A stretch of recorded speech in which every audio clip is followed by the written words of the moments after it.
What's up, cows? It's your favorite vamp cow back at again with another React Andy. This time round, this video keeps coming up on like my side feed. I'm kind of interested. Apparently, an $18 million quote-unquote indie game that was gaming in silence. I don't know about you, but I think once you have a budget over $1 million, your indie game doesn't seem much like an indie game anymore. But I mean, the only thing that really makes an indie game is that it's just developed by a studio that doesn't have like backing like Bungie, Activision. You know what really is the definition of an indie game? What is the definition of an indie, I-N-D-I-E game? Made by individuals or a small team without the financial or creative control of a major corporate publisher. I guess. I mean, money has nothing to do with it, but still, though, for like an indie game, it's kind of crazy that a quote-unquote small studio had nearly $18 million to make a video game. It was not popular enough and it was supposedly game-ended. I have no idea what game this is. So I'm interested in hearing about its existence and why it failed. What if I told you there was an indie game with a $17.5 million budget that released and died all within the span of a few months? I mean, it's a big number, that's for certain. It's kind of crazy that it fell off that quickly, too. But there's, like, millions of games that exist that nobody's ever heard of. If I said the word Barbarians to you, do you recognize the name of that game? Probably not. I was just bored one day and I saw it and I played it. I'm sure there's plenty of people that have never played a single or heard of a single Papa's game. Like Papa's Burgeria, Papa's Donateria, Ice Creameria, anything like that. I'm trying to think of any other game that's like a bit more niche that people haven't heard of. Exit A is not one of them. I'm coming up with a struggle. But the fact is that there's like plenty of games. There's just so many of them out there that obviously even like the highest peak they ever hit is maybe 10,000. You probably didn't even know about it. Starlight Revolver had funding from venture capital. Yep, I've never heard this name before. Never heard this game. And angel investors. Paid collaborations with Seraphina and Lily Pichu.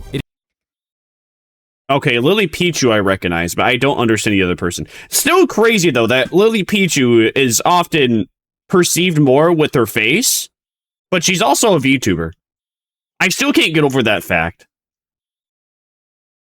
Because it was just crazy to me when someone brought up her name and they showed the VTuber of her for one time. And I was just like, oh, damn, are there two Lily Pichus? No, they're the same person. She just sometimes has a VTuber mode, but I guess is commonly not known for that. It had 100,000 wishlists on Steam and was one of the most played demos of 2025. On the surface.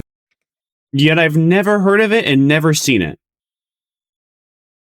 I wonder if those wish lists were botted. It sounded like the making of a game that had everything going for it. Success served on a silver platter. But when the game launched in 2026, it peaked at just under 1,000 players. Yeah, so the game was probably botted. And the studio announced the game's cancellation just 3 weeks later. So what happened? How did a game that looks this cool and had so much going for it collapse so quickly? This is the story of Starlight Revolver, an indie game that blew $17 million and now has nothing to show for it.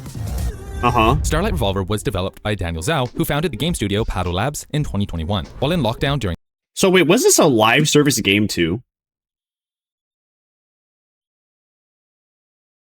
I mean, no, I mean, it looks like an online game, but it didn't look like a live service game.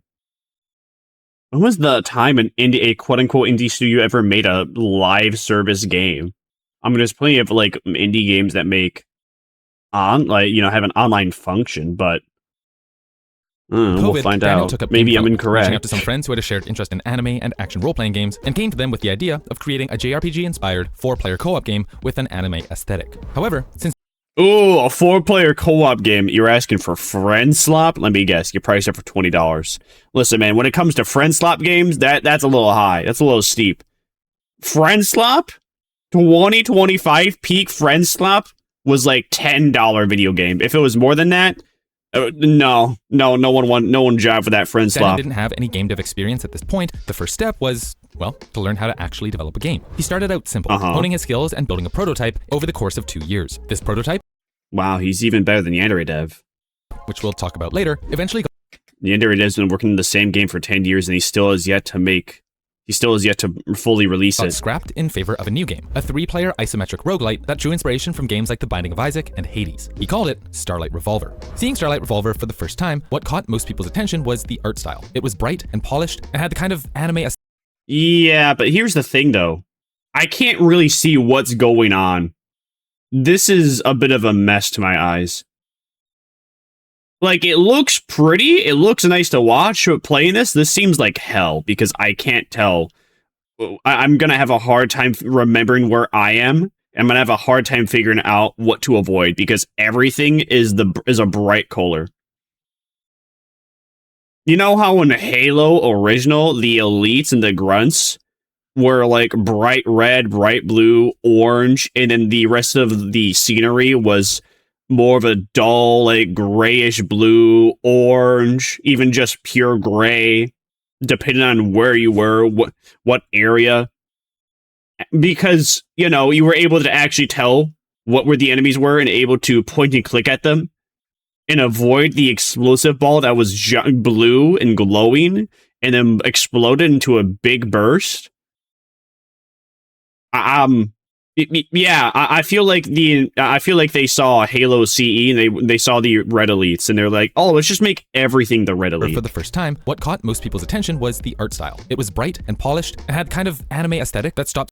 I mean, that's why I don't really enjoy Wuthering Waves either. I can't ever see what I am playing. That game, I play better on that game on lower graphics because I can actually tell what's going on.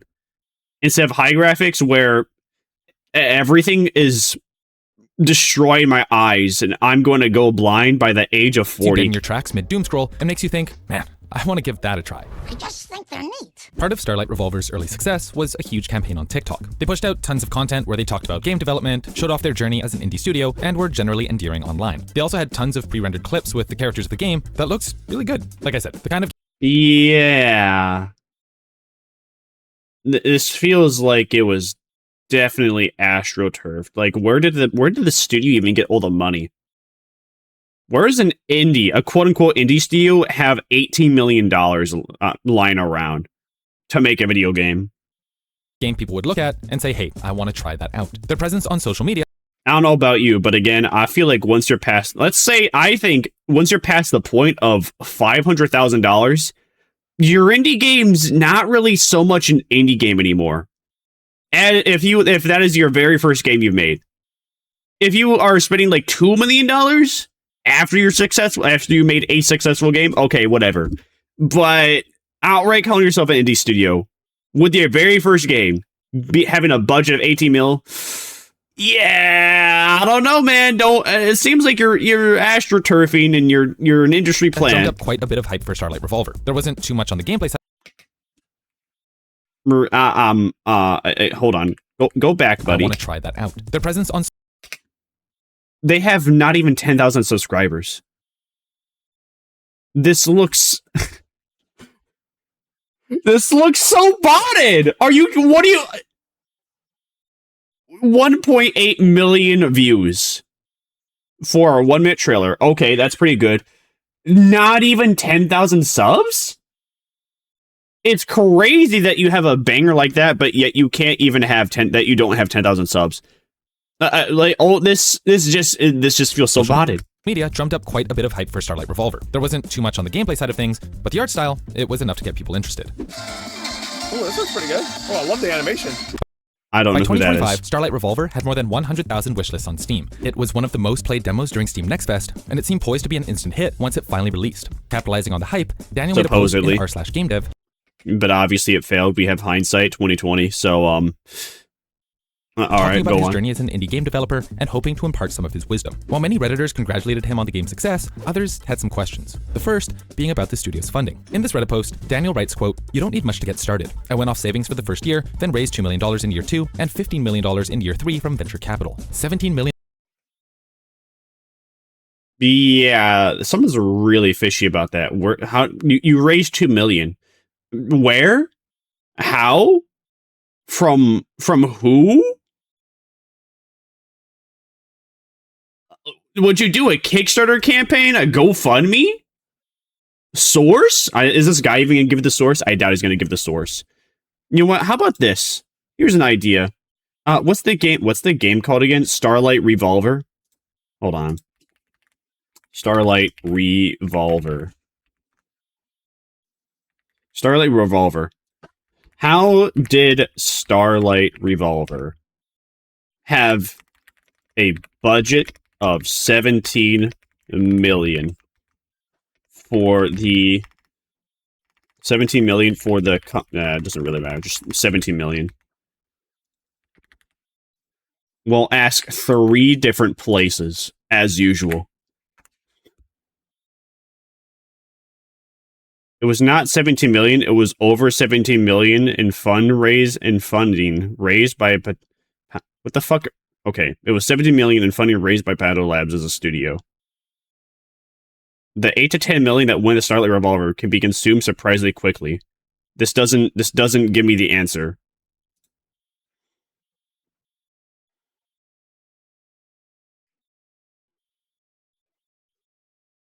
Personal save, yeah, the guy said personal savings for the first year, 2 million in year 2 from fundraising. But that doesn't tell me how it was raised. High profile investors. Okay. Chad, all right. We're actually, Google Gemini is slightly more helpful here. Founder and CEO Daniel Zhu didn't have a traditional indie route, having spent years in finance, trading, and venture capital. Secured funding from a prominent Silicon Valley...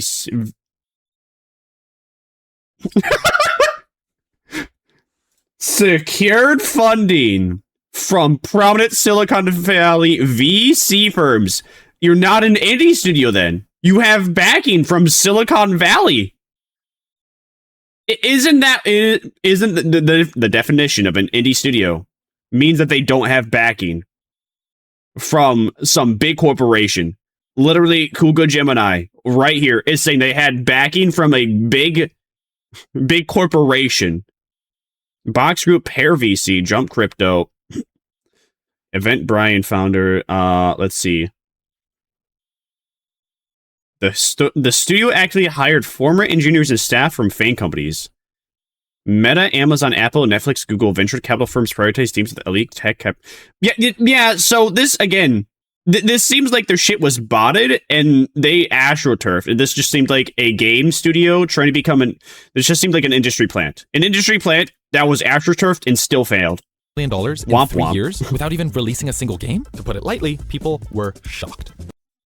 People were, I'm not just shocked. I'm questioning that you're an indie studio. Again, this just, looks like astroturfed. Looks like you're trying to be an industry plant and you failed. Remarked, y'all remember when Tim Schafer, highly respected game industry veteran with a long track record, launched a Kickstarter and raised $3.3 million? $15 million. Yeah, but the guy didn't make Kickstarter.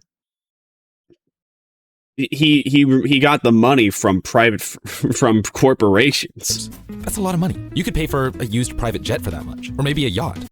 With over $3 million, that's actually enough to retire. Period. One supposedly in current year, once you have $3 million, you have more than enough to retire. So long as you are also properly investing that money. I mean, not even properly investing that money. Just period. You're allowed to retire, period. You can be as selfish as you want, and if you live modestly, you can make that money stretch throughout your entire life. Wouldn't recommend it, because that'd be a quite sad and depressing lifestyle of just, sitting at home and occasionally going out to eat. But you could if you just had $3 million. Or even, I don't know, one hospital visit in the United States. I'm joking, obviously. But the truth is that worrying about things like health insurance and in-network doctors is something that no one should have to deal with. I spend 8 hours a day at a computer working on videos like this one. Years ago, I noticed I was developing symptoms of carpal tunnel. It was getting harder to type. What's the sponsor? What's the sponsor? I know it's coming. We know it's coming. I told myself I should go see a doctor, get it figured out. But booking an appointment felt overwhelming. I didn't want to initiate the phone calls. I was worried about messing up appointment bookings. In short, not gonna lie, I do have to say though, that was actually a pretty good transition to the sponsor. But what's the sponsor, man? Back then, I wish I'd known about ZocDoc. Wow, I'm gonna use code. What was the code? In short, I was anxious. Axon? I'm gonna use code ACTION for on 50 alternative accounts to get this guy $1 billion. I wish I'd known about ZocDoc, today's video sponsor. ZocDoc is a website that connects patients and healthcare professionals. At the touch of a button, you're able to search and compare local, in-network doctors from more than 150,000 providers across 50 states. ZocDoc is also updated in real time, meaning That's that you can see incredible. openings as they become available. Now, when any health issues arise in my life, whether it's carpal tunnel, migraines, or anything else, ZocDoc provides me with more than just booking appointments. It provides me with peace of mind, knowing that the healing process will be easier from start to finish. All I have to do is open the app or go to the website, and ZocDoc guides me through the booking process. If you, or anyone you know, is struggling with a similar story, tell them about ZocDoc. Don't put it If you're suffering from carpool tunnel, just take your car out of the pool, man. off until it's too late. After all, help is just a button press away. Follow our link, ZocDoc.com I need to order 66. .com/action, which you can find in the description below, and take the first step to prioritizing your health. Thanks again to ZocDoc for partnering with us and for helping us all to take better care of our health. All right, now, man. Back to the video. Yay! Back to the video. 5 times that Woo! much left a lot of people confused. After all, Daniel was marketing himself as a self-made, ground-up game developer, and this contrasted harshly. Yeah, that's a big issue. Bro was acting like an indie developer, but again, he had an $18 million budget for the entire game, and supposedly about $8 million into the game itself. Yeah, I'd be sussed out too. Lab seemed to have more support than many AA studios. This is a load of barnacles. So now he's going into it. Oh, okay, People good. started doing some digging. They found information on Daniel's employment history, on the devs at Paddle Labs, and found out that the whole thing wasn't exactly the self-made indie game developer shtick that was being presented. Oh no, the thing I just researched. It's coming out. The rumor come out. Does Bruno Mars is It's true gay? that Daniel had only started game development about 2.5 years earlier, and he'd come a long way since then. But he was also working with a team full of industry veterans who were doing a lot of the coding. Developers from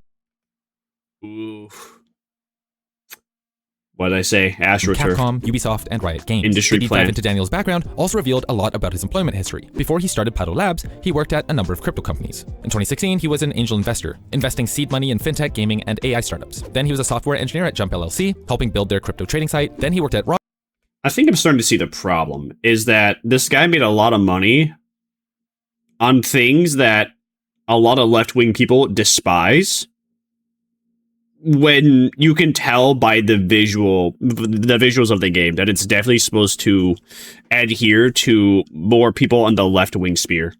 Robinhood, the investing company at the center of the GameStop debacle. Then he was a software engineer at a military defense company before finally founding Paddle Labs in 2021. If we go back and look at the studio's landing page from way back in 2021, you'll find this block of text. We're backed by amazing investors such as Box Group, Pear, A16Z GP Andrew Chen, Zynga founder Mark Pincus, and Eventbrite founder Oh, that's probably why Gemini actually had like all this information, because it's just taking it all from this video. Kevin Hartz. Keep in mind, Why was GPT and Grok so useless then? this Crazy. was before they had any sort of prototypes to even show investors. Maybe I just didn't. I don't know. Maybe I didn't ask the right question. They didn't have a game, they didn't have screenshots, and they didn't really even have a reputation. How could this game studio, led by someone with no game development background, secure so many prominent investors without so much as a gameplay demo? Industry plan. AstroTurfing.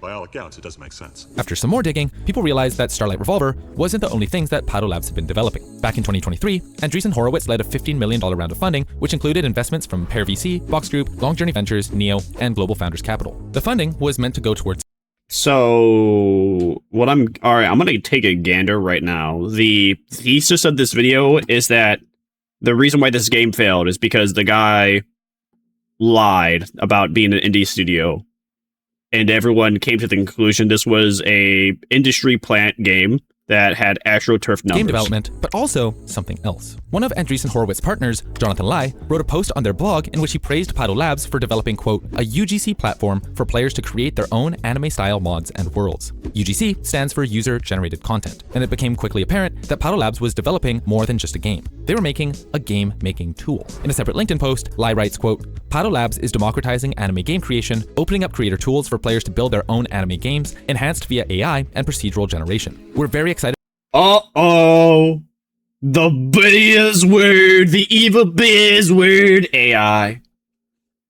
All right, yeah. I think my theory is getting backed with more evidence as this About goes the on. potential for AI-assisted UGC to transform IP into dynamic, never-ending game franchises. It quickly became clear that these venture capitalists weren't just investing in Paddle Labs because they thought that Starlight Revolver had potential, they were investing in an AI-powered game-building tool. Paddle Labs was creating a way for anyone to make their own games with an anime aesthetic. Many of these investors saw the potential for something like an anime version of Roblox. Give the players the tools to make their own games and watch the platform explode in popularity. With all of this research in hand, Starlight Revolver's discussion page on Steam exploded. People were ripping into the game for being a crypto scam, an NFT scam, a hotbed for AI. It got so bad that Daniel had to make an official blog post telling people that Starlight Revolver wasn't some crypto. Yeah, I mean, it's a little weird that people would automatically think it's a crypto NFT or AI scam, but I mean, I think those are just people more so upset about the fact that this guy used all said tools to then make money. Because again, this game was most definitely advertised for more left-wing people, and literally those are those three things left-wing people despise. I mean, I think everybody hates NFTs in general, though. There's not one person that there's like only people that like NFTs were the NFT bros. And then they all lost they all lost their value because the only thing that mattered about NFTs was the perceived value. Rug pull. It was a legit game made by real people. And it was. There's no denying that underneath all the layers of sketchy funding, at the heart of Paddle Labs were game devs who really wanted Starlight Revolver to succeed. They cared a lot about the game they were making and seemed to be caught between a rock and a hard place. Oh, shit. Still, most casual viewers weren't privy to many of the things going on behind the scenes. All they saw was a game with a cool aesthetic that they wanted to try out for themselves. It was perfect. Perfect. Everything, down to the last minute details. On June 19th, 2025, the Starlight Revolver demo went live during Steam Next Fest, and the general consensus was actually pretty good. As one journalist put it, the real thing that's pulling me in so far is the... Yeah, who really cares what a journalist says, though? Nobody cares what journalists say in current year. The only reason they exist is to be laughed at and mocked. Vibes. Paddle Labs has spent a lot of money working with... Game journalists specifically, I don't know. There's really... When was the last time we've ever heard of a game journalist article that was well received? They either go under the radar or everyone shits on them. Animators at Studio Yada, the team behind Vampire Survivors, Rivals of Aether, and Sonic Mania, produced promo trailers for the game. The vibes were great. The art style was exactly what had been promoted. There was a lively social hub called Nishi Island, where players could fish and hoverboard between runs, but beneath the Technicolor veneer, the game was also kind of broken. Starlight Revolver was, as we mentioned, a roguelite that drew heavy inspiration from games like Hades. You play as one of 4 divers, each of whom has a unique set of skills and abilities. Yeah, Hades, except instead of the game actually looking, cosmetically pleasing to play, it's just eye cancer. Join up with 2 other players and battle through levels, getting stronger as you go. Unfortunately, the demo gave very little onboarding information for new players. It lacked basic features like key rebinding, characters would constantly clip out of bounds, environments wouldn't load, and friends couldn't join each other's sessions. But to be fair, many who tried the demo were willing to look past these shortcomings because, hey, it's a demo. Paddle Labs still had several months to get all of the bugs ironed out. And while there was still a loud vocal minority who were claiming the game was going to be a crypto scam, many a loud vocal minority, yeah, were cautiously right. That's why the game barely breached 1,000 players. Optimistic. In fact, the game had over 100,000 wishlists on Steam and was one of the top 10 most played demos during Steam Next Fest. Over the next few months, Paddle Labs continued their TikTok campaign. They worked with artists like Seraphina, Iris from Hollow EN, and Lily Pichu to make music for the game. And Starlight Revolver entered early access in August 2025 with pretty high expectations. Unfortunately, it didn't take long for things to collapse. Many of the bugs from the demo persisted into early access. Players couldn't get past the character select screen, in-game currency, which... Bro! What? How could you release early access when you can't even get past the character select screen? What are the devs doing? Players had to grind hours to had $18 million, and you still made a shit game. Were disappearing from their accounts without a trace. In addition, the crypto scam narrative was beginning to completely take over. The fact that there were still so many bugs in the game was evidence that Starlight Revolver wasn't the... I'm not how exactly would it be a crypto scam? Would it be? I mean, it'd make more sense if people said it was a Bitcoin scam where it was just mining your data. But then again, is crypto Bitcoin, is crypto, isn't it? I forgot. Is crypto, CRYPTO, the same thing as Bitcoin? Question mark. They're not the same thing. but they are related. Cryptocurrency, digital virtual currency, Bitcoin, largest, famous, most valuable cryptocurrency. But I thought with like, what's it called? Can't you mine Bitcoin? Can't you mine Bitcoin? Whereas with like every other currency, you can't really mine.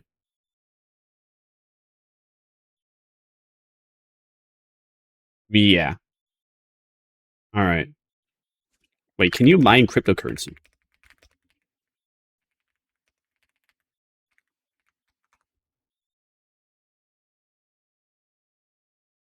No. So you can mine Bitcoin, but you can't mine general cryptocurrency. Yeah, okay, so these people should have just... I mean, these people should have said it was a Bitcoin operation, but alright. Company's main priority. There had to be something else going on behind the scenes. This conspiracy, whether it was true or not, led to very few people actually trying the game out for themselves.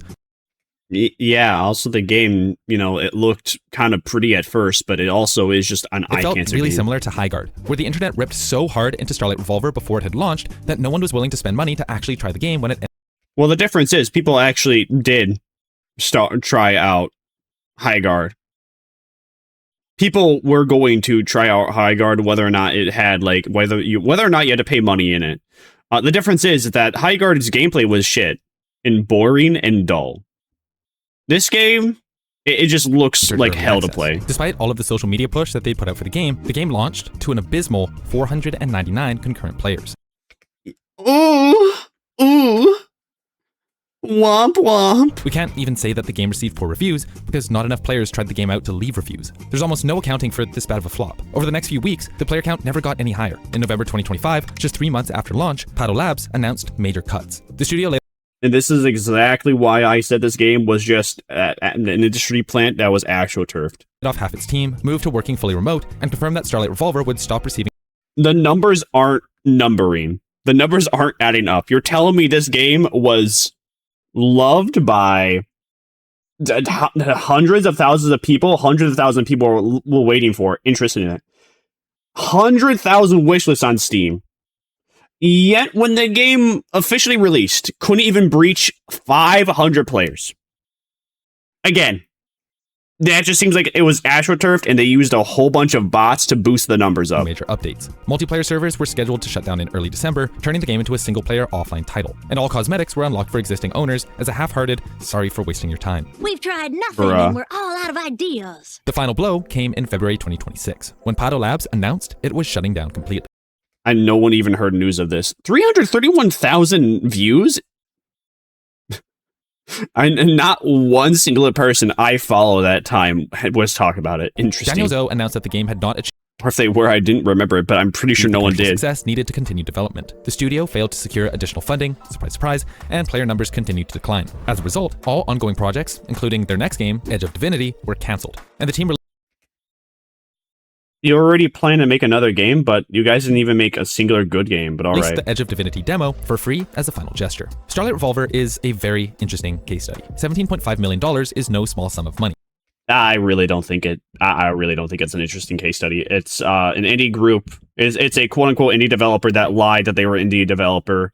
There's a lot of evidence that their shit was AstroTurf. There's a lot of evidence this was an industry plant. And there's a lot of evidence that it looks like it was botted. Of course, though, there's no way to confirm any of that. They're all just theories, but there's a lot of evidence for those theories. And at the end of the day, the game failed. So that is also a grand piece of evidence for everything I just listed, except for an industry plant. I mean, you can't really... I mean, there are plenty of industry-esque plants. Industry-esque plants? There are plenty of industry plants, whether they're persons or things, you know, games, media... whatever, and they, you know, they get by because, well, they are half decent, but the fact is that, you know, they have a whole lot of backing. But yeah, this game failed because they was botted and there was actually not that much hype for it, like they were trying to present it with. If you liked this guy's video, though, talk about it, though. I'll have the link in the description, obviously. If you want more React anti-slop, you can subscribe to me and like the video if you enjoyed it, and you know, obviously subscribe for more. On that note, though, I'm gonna see you vamp cows next time I feast upon my next victim. Bye.